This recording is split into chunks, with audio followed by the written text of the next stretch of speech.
When it comes to media attention on Just Stop Oil, the focus is usually their tactics, which do often seem designed to upset people. Spraying Stonehenge orange and chucking soup over Van Gogh's sunflowers come to mind. But as the media attention dies down, these stunts are often revealed to have been less extreme than they initially seemed. The powder lobbed at Stonehenge turned out to be washable corn flour. Van Gogh's sunflowers are covered with protective glass. Oddly, Just Stop Oil seem to actively strive for more excoriatingly bad PR than their actions warrant. But to Alex, the Van Gogh stunt, one that saw Just Stop Oil vilified all over the media, was an enormous success. Yes, so if we look at Meltwater Statistics, for example, they're a media monitoring company, and they tracked that when 2 people threw soup at the Van Gogh sunflowers, that got more press mentions of the word climate than when 1/3 of Pakistan went underwater just a few months earlier. 33 million people completely lost their homes, their pets likely. Half of them were children. All of their lives just washed away, and yet that got less talk about the climate crisis in the UK than when 2 people threw soup at a painting, a protected painting. Of course, sometimes Just Stop Oil's protests do have real effects. Last November, an ambulance was delayed during a Just Stop Oil road blockade, after which the Met Police and Just Stop Oil were both pretty quick to blame one another. So do Just Stop Oil activists feel bad when regular people become the targets of their activism? When that happens, can you understand a bit of the public resentment, and do you have sort of plans to stop things like that happening at your protests? We always have a blue light policy. We always take care to let ambulances through, and wherever possible let public transport through if it's blocking roads, for example. That if there was another way that would work, we would do it. I remember a few years ago people talking about the climate crisis, and they would say, oh, England will be like France, it'll be fabulous. But that's not the future, those little children. It's not going to be like France, it's going to be hell.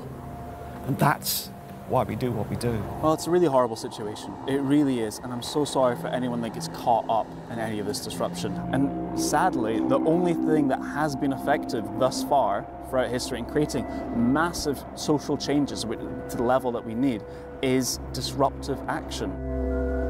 So can Just Stop Oil's disruptive activism bring the group closer to achieving its goals, even if their tactics don't win many hearts? After all, a 2023 YouGov poll revealed that just 17% of people had a favourable or very favourable opinion of Just Stop Oil, compared to 64% on the other side. Well, making any concrete conclusions from the limited available data is difficult, but researchers have noticed one very interesting phenomenon. In 2022, Social Change Lab surveyed the British public and found that 87% of respondents were familiar with Just Stop Oil. They also surveyed these people to find out what they thought of a less radical environmental activist group, Friends of the Earth. Around 15 days later, once Just Stop Oil had embarked on a week-long blockade of the M25, the same people were surveyed. And fascinatingly, along with the sudden increase in awareness of Just Stop Oil, which increased to 92%, there was a sudden 2.6% increase in support for Friends of the Earth, equivalent to 1.75 million people in the UK. It seemed that Just Stop Oil's media attention resulted in increased support for a more palatable activist group. And this phenomenon, known as the positive radical flank effect, where radical factions of a movement improve support for more moderate factions, is well documented throughout history.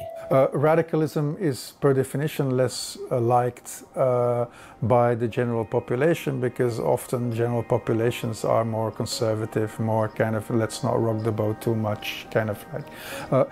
But histories of social change shows us that there's always been kind of more radical push and incremental change. Or I think a very good example is Malcolm X, obviously, and the kind of more radical element of the black civil rights movements in the United States, who were vilified as well and also put in prison. Social change happens when the political elites feel that they are in a need to compromise in order to preserve the status quo, in order to preserve their interests.